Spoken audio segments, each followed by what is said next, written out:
जय भीम दोस्तों, मैं सत्यपाल। एक बड़ी खबर सामने आ रही है। यूपी के रामपुर में एक दलित छात्र की गोली मारकर हत्या कर दी गई है। दोस्तों, आज सोचने वाली बात है कि दलितों के ऊपर खुलेआम गोलियां बरसाई जा रही है, वो भी पुलिस के तरफ से ही, वहां के प्रशासन के तरफ से ही गोलियां मार दी जा रही है, फायरिंग कर दी जा रही है, जैसे कि कोई किसी आतंकवादी के ऊपर गोलियां बरसा रहे। उस तरीके से यूपी सरकार दलित लोगों के ऊपर, जो पिछड़े लोग हैं वहां के, उनके ऊपर गोलियां बरसा रही है। इससे पहले भी आपने देख चुके हैं जिस प्रकार से वहां पर खुद की फसल काटने पर भी उन लोगों को मार मार कर उनको ही खुद जो पीड़ित है उनको ही पुलिस स्टेशन में डाला गया था।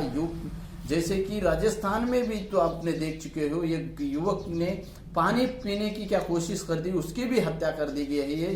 यह है राम राज्य का प्रभाव, यह है यहाँ के बीजेपी का प्रभाव। दोस्तों, एक पिछले इसमें आप देख चुके हैं कि मध्य प्रदेश में एक की दी जाती है पेशाब।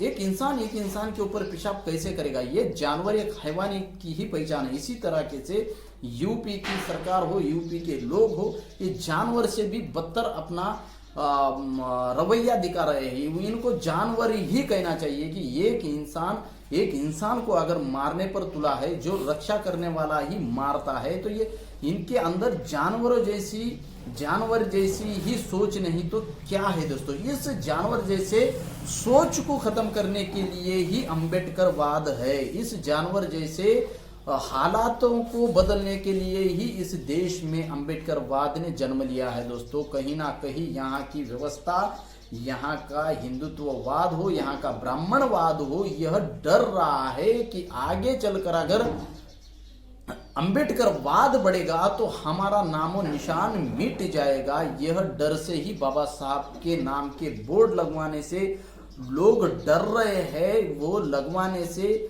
हमारा वजूद मिट जाएगा, हमारा क्या होगा, ये कर कुछ लोग जो है सो बाबा साहब का स्टैचू को विरोध करना, बाबा साहब के नाम पर जो खाली जमीन है उस पर बोर्ड लगा देने से भी वो डर रहे हैं कि कहीं ना कहीं यहाँ पर बड़ा बाबा साहब बुद्ध का विहार ना बन जाए। इसीलिए वो उस बोर्ड को उखाड़ कर फेंक देने का प्रयास चालू है जातिवादियों का।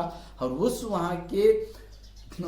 वहां पर रामपुर में जो खाली जगह थे, वहां पर उस बोर्ड लगाने के इसमें जहां पर विरोध कर रहे थे कि यहाँ पर ये बोर्ड नहीं लगना चाहिए, तो वहां पर जो वहां का दलित वर्ग है वहां पर वो बोर्ड लगाने का कोशिश कर रहा था। तो उसमें कुछ समय के बाद अफरा तफरी मच गए, दो गुटों में वहां पर तनाव बढ़ गया।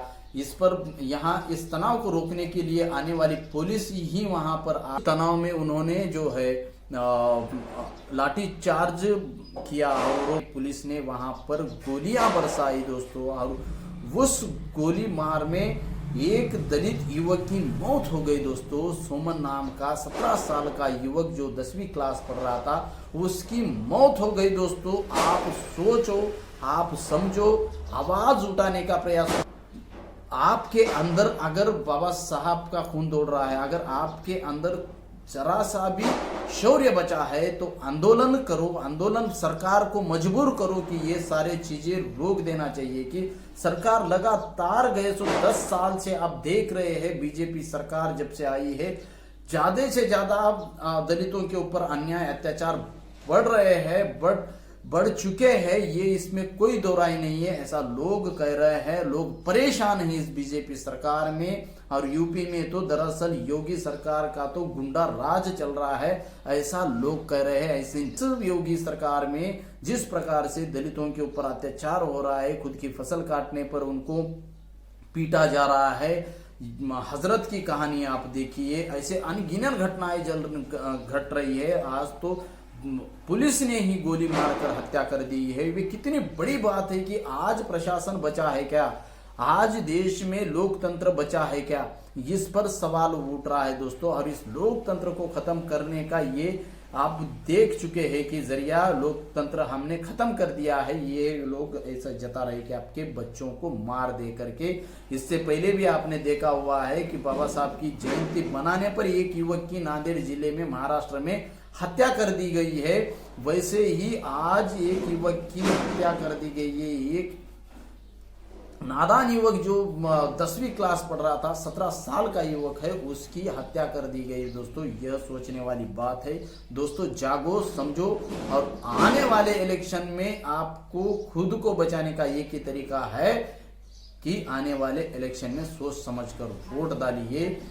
दोस्तों इस युवक की मौत जो है सो जाया नहीं जानी चाहिए, उनके परिवार को न्याय मिलना चाहिए।